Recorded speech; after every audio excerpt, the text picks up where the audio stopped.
Patawag ka, oy, fake news yan. Pumunta kayo dito, magpaliwanag kayo. Contempt ka. Contempt ka. Di ba pag may nag-accuse daw. Ito yun eh. Pag may nag-accuse daw ng ibang tao, anong gagawin? Papatawag. Tapos iko-contempt.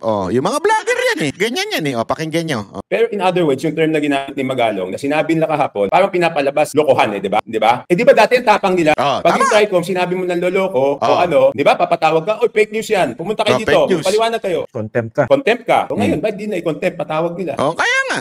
Takot sila kay Magalong. Kasi maaari, pagka kinontempt si Magalong, maaari maging trigger ito sa mga kabaro niya dati, di ba?